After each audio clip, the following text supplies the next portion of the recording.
Rich people of Reddit, what is something us 99%ers desire, but you've learned actually kind of sucks?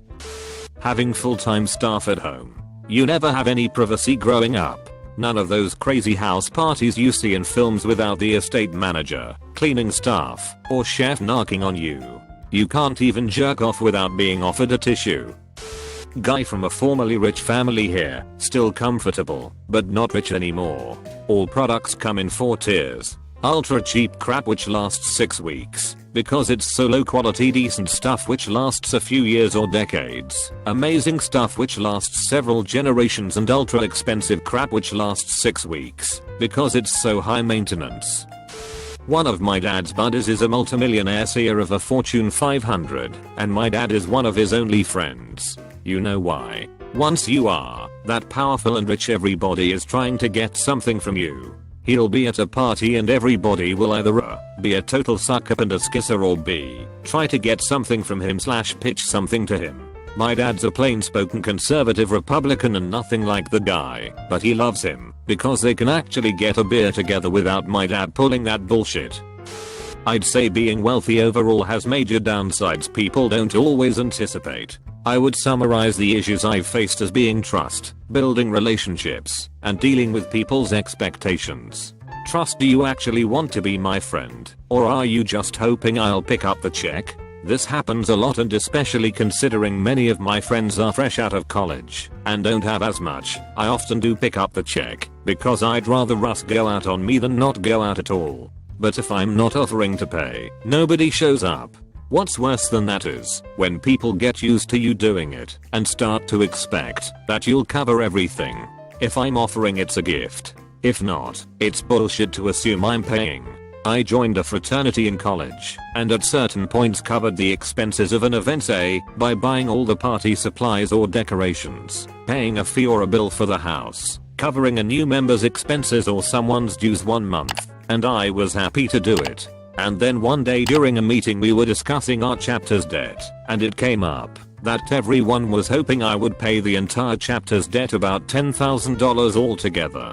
I had to have a very frank discussion with the guys that day. My dad's a prominent corporate attorney. People constantly hit him up for favors, jobs, legal advice, money, etc. Constantly. As I started working in the industry, the same thing has started with me more and more. Building relationships, as I mentioned, it can be hard to gauge if a person is interested in you or your bank account. It's also difficult to just get to know someone. Some people write you off because they think that you think you're better than they are. People are usually either really interested in your money or they're really not, sometimes to the point of resentment. People judge themselves through what they think are my eyes. You don't know me just because you find out my bank statements are financial porn. People's assumptions and expectations. I do not live like a reality TV star. I drive a nice car, but it's 3 years old, and I'm not upgrading anytime soon. I live in a nice loft, but it's primarily because it's a block from my office, and all my furniture is from Ikea. Some of my clothes are from Target, some are from Nordstrom's. My favorite restaurant is a hole in the wall in the ghetto. I'm completely liberal.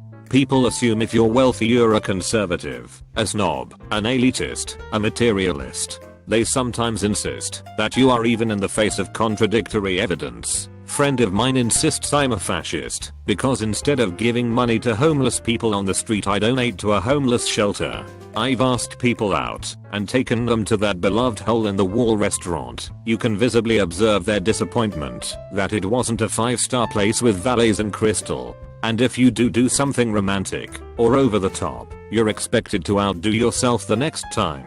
Sorry babe, but sometimes I want to eat SpaghettiOs out of the can while I wear my Walmart sweatpants. The CEO of a company I worked for bought a Ferrari. Whenever he wanted to take it out for a drive, usually to impress family members, the battery was dead. He took it to the shop and they asked him how often he drove it. He said once every couple of weeks. They told him that he would need to drive it more often to keep the battery charged. He was not happy. Friends of my family are super filthy rich. They're nice people, even though they are a bit odd. The thing is, they always assumed money would solve everything. Sandy flooded their summer home. Money can fix that. Crashed their Mercedes. Whatever, it was hardly a dent in their fortune. Then one day, the wife of the family gets sick. So the husband spends hundreds of thousands giving her the best treatment in the best hospitals with the best doctors. None of it helps, and the wife died about 2 years ago. Since then he and his remaining family constantly donate money to research facilities, in hopes that their money can fix the future, when it couldn't help them in the past. I spoke to a multi-millionaire once, and he said that finding love can be quite a challenge. Everyone you meet could just be after your money, and there is not really any way to tell besides coming up with an elaborate lie to convince them that you are poor, or limiting yourself to only dating people who have more money than you do. Here are some observations from a 17-year-old still growing up in a wealthy household. 1. I live in blissful ignorance of my family's finances. Ask me about my parents' yearly salaries, income, our investments, household net worth, etc. And I couldn't tell you anything, except that we are ultra high net worth, us $50 million. Don't know how much exactly. My parents deliberately keep me in the dark when it comes to money, and I'm completely okay with that. I think they made this decision because first off, one wants some loud-mouthed kid talking about rich their family is, especially not where I'm from. In the first grade, one of my classmates was kidnapped for over $100 million. She was safely returned a day later. It is not very safe to be rich and high profile about it. It is also considered low class to talk money, no matter who you are. Also, they never wanted me to develop a superiority complex because of my family's money. In my view, I never have. That being said, I guess there is one downside to this. 2. The rich kid's invisible hand notion of having a never-ending, limitless amount of cash to spend. Obviously this isn't a truth but a perception. By never-ending, I mean that wealth has basically been a constant throughout my life, not visibly affected by financial crises, tax raises and so on. By limitless, I mean that I have never faced something that I cannot afford. As such, I think that rich kids are not necessarily big spenders, but are careless spenders for sure. When you literally have an unfathomably large amount of money at your disposal, it's so actually easier to spend than to save. 3. In terms of spending, my family has a very much quality over quantity mindset. For my family, budget constraints are so high they are out of sight out of mind. It's not that the price of a good determines my perceived marginal benefits from it. I love the $0.50 street foods in my native country. But I do have the power of choice to substitute a less desirable good for a more desirable luxury good, and I do this often. My mother once told me, if something is going onto or into your body, it better be high quality. 4. On that note, I guess you want anecdotal evidence of the above points, so here are some cool things I've grown up with / noticed. Growing up, we always had maids, drivers, cooks, etc. This is actually a very common among upper and upper middle class families outside America. My family all has Amex Black cards, Centurion. We don't use some of the more ridiculous services, i.e. personal butlers and concierges, but have used the hotel and travel benefits many times. Personal shoppers, $10,000 SAT boot camp, etc. etc. Our home security systems have included bodyguards, temporary, biometrics, bulletproof glass, panic rooms, fake security cameras to prevent the domestic help from stealing, etc. I have never had an allowance, budget, scholarship, or part-time job. Wealthy Americans will gladly renounce their citizenships because of the income tax. The rich kids of Instagram are considered very shameful to their families, where I'm from, as a reality TV shows about rich kids, rich housewives, etc. etc. My parents grew up dirt poor, displaced by various dictatorships, persecutions, etc. at the time. As a result, they are very humble, not big spenders at all, and while they aren't coupon clippers, they do love a good deal. I have a friend who married into money. I've noticed he's taken on his in-laws' fear of being sued. A few years ago we were at a party at his house just hanging out when I noticed one of those portable breathalyzers you can buy. It was just kind of sitting there on the bar, but I thought it was kind of a strange thing to have sitting out at a party, given our history together from before he was married. Then I realized it was there to protect he and his wife from litigation if someone got in an accident on the way home that night. It made me kind of sad to realize they suspected us of wanting to sue them. Another time I was talking with his wife about this event she was organizing amongst their friends, me included. I joked that my white shirt would be pink after my many scrapes and bruises. Well, didn't we all get there and find a release form we all had to sign absolving them of any responsibility if we got hurt? Nothing kills the mood faster than signing a release form before you can hang out with your friends. They are having another party soon. I'm thinking of not going, just to avoid having to see that fucking breathalyzer sitting on the bar.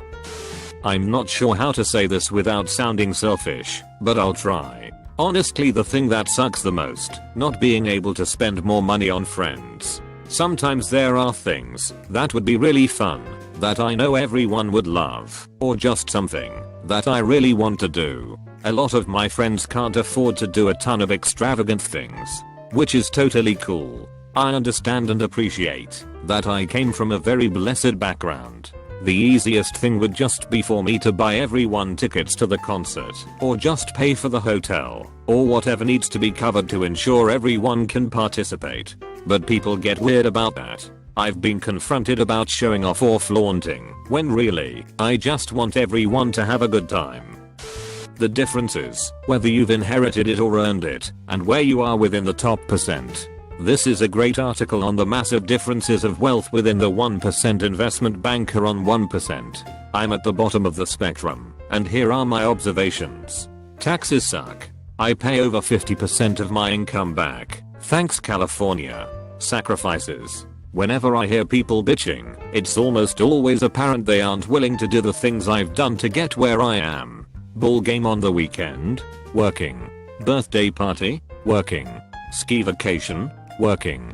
Sleep? Working. Girlfriend? Working. After 5 years in graduate education, at $25k/year, I work 80-hour weeks every week. I hit diamond on Delta in 5 months, 125k miles. I have a nice 2-bedroom bungalow that I've slept in 3 nights in February, and a new car with less than 500 miles on it since November. I miss cooking my own meals, sleeping in my own bed, and doing nothing on a day off. I grew up poor in the Midwest, so I feel like I'm making a better life for my future family. But I have to laugh when someone is envious of my life. I'm not crazy rich like some of the people posting here, but my wife makes really big money that probably puts us in the top 1% but not top 1%. Also, neither of us grew up rich at all, stay-in-school kids. I keep trying to explain to people that when you get into that top income bracket, most of your extra money gets spent on bullshit that doesn't really make you any happier. My wife always complains to me that she doesn't feel rich and doesn't believe she's in the top 1%. It's because she's comparing herself to the neighbors or the people she works with, who always seem to have more stuff. At least 3 times I had to show her articles saying what the cutoff was for the top 1% before she would finally believe me. It couldn't possibly be that low, she said to me the first time. So let me tell you a little story about our kitchen fridge. I call it the Toyota, kind of as a joke. The reason is that it cost $15,000 more than a Toyota Yaris. How do you wind up spending $15k on a fridge, you ask? Well, my wife wanted to renovate the kitchen. In our neighborhood, that means you're going to spend at least $100k. I put it off for a couple years, but eventually gave in.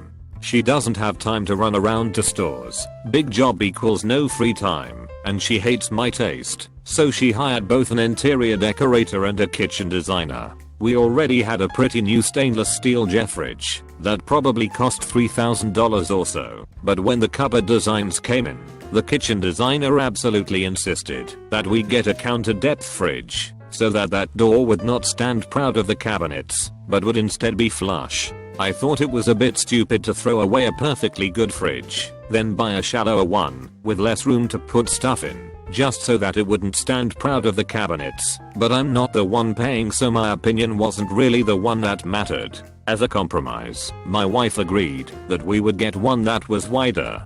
Once you go wider than standard, right away that puts you in the $10K and up range. We looked at the Sub-Zero, didn't love it, saw a meal that had nice halogen lights inside, and next thing you know we are buying a $15,000 fridge. Ridiculous decision, but it doesn't even matter. I didn't even notice the Visa bill, it just got paid.